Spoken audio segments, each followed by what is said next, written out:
In this episode of Business, we're going to take a look at how to say no. Yes, I just said no. Now, when I speak on this particular topic, a lot of people, their skin crawls, right? Because we don't like saying no. Why? Because we feel guilty.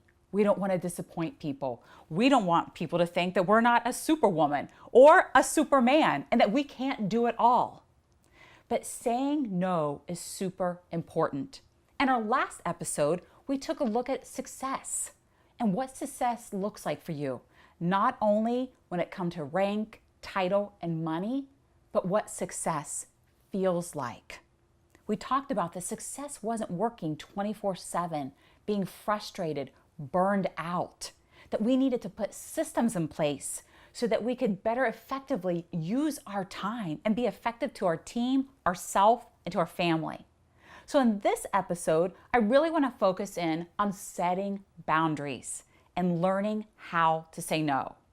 Now, I want you to think about it. If you're a parent like myself, and perhaps you have toddlers, or like myself, my children are in their 20s, but think back, if you would, with me. And when you ask a child to do something, pick up their toys, they would say, no, right? Eat your vegetables, no. No is a complete sentence to a toddler. Now, how is it that when we become adults and we don't want to be able to do something, or most importantly, something doesn't serve us, that we don't say no, that it's not a complete sentence for us? Instead, like I said, we say yes. We take on so much. And now it is added to everything else that we need to do, right? So many of us are people pleasers and we feel guilty and we say yes to so many things. So in this episode, I am going to help you and focus in on a simple phrase that has changed my life and changed so many other people's lives so that they could put boundaries in place, so they would be able to effectively work their business and not get stretched so thin. Because have you ever said yes to something that you wish you never would have said yes to, and now you're even dreading it? Well, believe me, in the next episode, we'll be talking about renegotiating some things. But let's focus on no. So I want you to think about this.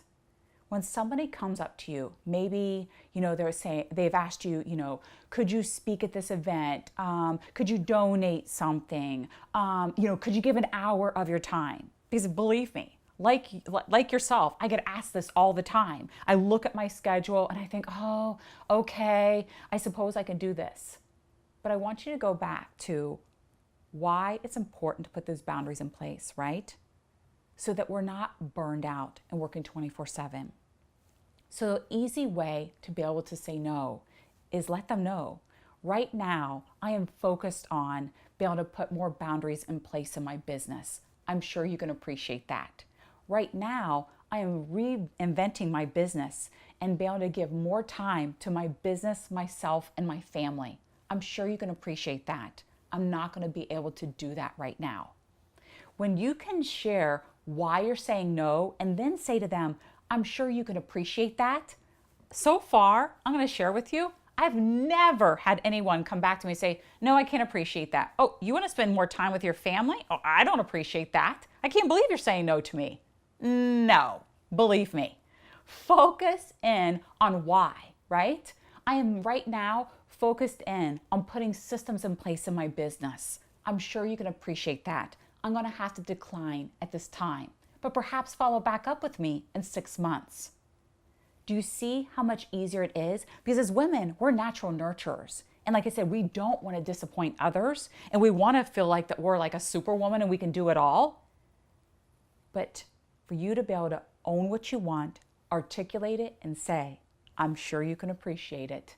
It makes a huge difference. Now I want you to write that down. I want it to be your mantra. I want you to use it as your hashtag. I don't care what it is. I'm sure you can appreciate that. All right. Now, our next episode of Business, we're going to talk about how to now renegotiate. Because I have a feeling you've said yes to things that you wish you wouldn't have said yes to. How can we reach back out to that person, renegotiate without feeling guilty and without them being upset as well. So until then, I look forward to it. And remember, I'm sure you can appreciate that.